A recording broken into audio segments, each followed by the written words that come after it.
নয়, গিনিকে হাতে হাতে ধরলো এবার মেহেক। হ্যাঁ বন্ধুরা, এমনটাই বলেছি আমরা গীতা এলএলবি সিরিয়ালের আজকের পর্বে।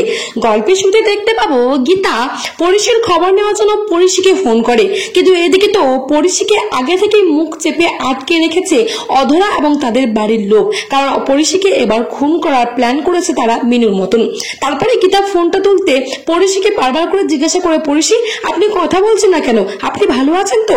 তখনই পরিশির একটা রেকর্ডিং নিয়ে সেই ফোনটার কাছে শুনিয়ে দেয় যে হ্যাঁ আমি ভালো আছি, আমি ঠিকই আছি। আর এই বলে তাড়াতাড়ি ফোনটা কেটে দেয়। গীতা বুঝতে পারে না পরিশি কি বলতে চলেছে, কিন্তু এটা শুনতে পায় যে পরিশি ভালো আছে। তারপর গীতা আর কোনো তোয়াক্কা করে না। কিন্তু অন্যদিকে অধরা, অধ্যায় এবং তার পরিবার মিলে জোর জবরদস্তি পরিশিকে ডিং করাতে থাকে এবং পরিশি নেশাগ্রস্ত না হতে তা চাইলেও তাকে তার মুখে গায়ে জোর জবরদস্তি করে ডিং খাইয়ে দেয়। আর তারপরেই তো পরিশিকে একটা গাড়িতে উঠিয়ে দেওয়া হয়, যে গাড়িটাতে অধরা বলে তুই গাড়িটা স্টার্ট করে দে। আর স্টার্ট করার পর গাড়িটা পুরো বুলেট ফেল হয়ে হোক আর যাভাবে হোক, কিন্তু গাড়িটা এক জায়গায় ধাক্কা লেগে যাবে আর তারপর সেখানে পরিশির মৃত্যু ঘটে যাবে। আর কেউ বুঝতে পারবে না, সবাই এটাই ভাববে যে পরিশি ড্রিঙ্ক করে নিজেই গাড়ি ড্রাইভ করতে গিয়ে মারা গেছে।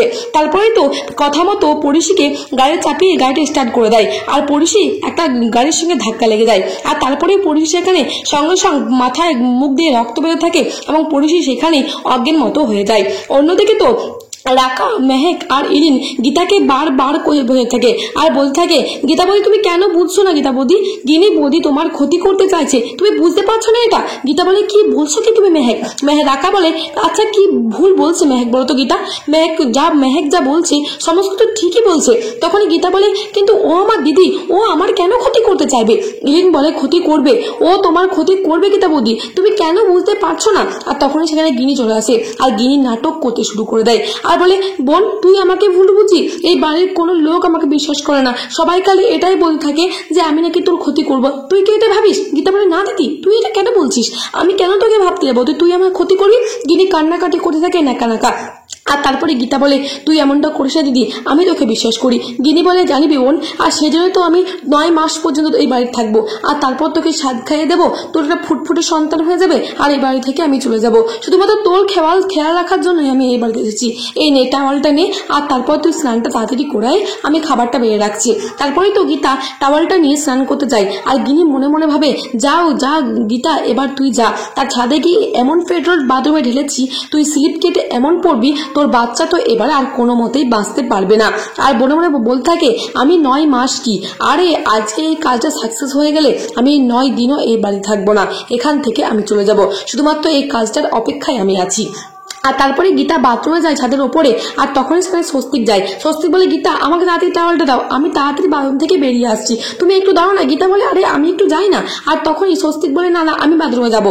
আর এই বলে স্বস্তিক বাথরুমে ঢুকিতে গেলে স্বস্তিক এমনভাবে পা পিছলে পড়ে যায়, স্বস্তিক তো সেখানে চিৎকার করতে শুরু করে দেয়। আর গীতা স্বস্তিককে ধরে ধরে আনে আর স্বস্তিক বলে আচ্ছা কি বাথরুমটায় কিরকম কি ফেলেছে, এত পিছুর কেন বাথরুমটা?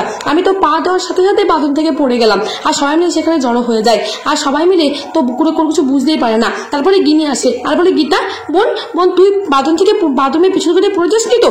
মেহেক বলে আচ্ছা গিনি বৌদি তুমি কি করে জানলে যে গীতা বৌদি বাথরুমের পিছন কেটে পড়বে, এটা তুমি কি করে বলছো?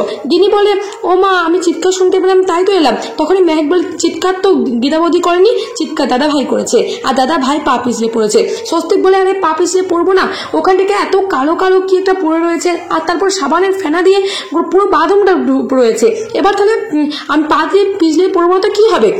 বলে আচ্ছা গিনি বৌদি তুমি তো বাথরুমে গিয়েছিলে, তাহলে তুমি তখন দেখতে পাওনি? আর তখনই গিনি বলে আরে তখন তো আমি টাওয়ালটা নিয়ে বেরিয়ে চলে এসেছিলাম। গিনি বলে ও মা তুমি পড়লে না?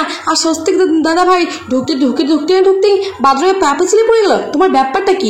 আচ্ছা গীতা বৌদি তুমি কি বুঝতে পারছো না? তুমি এত বড় উকিল, তুমি এত বড় বড় কেস সলভ করেছো, আর তুমি কিনা এই সমস্ত চালাকি তুমি বুঝতে পারছো না যে গিনি বৌদি তোমার ক্ষতি করার জন্য এই বাড়িতে এসেছে?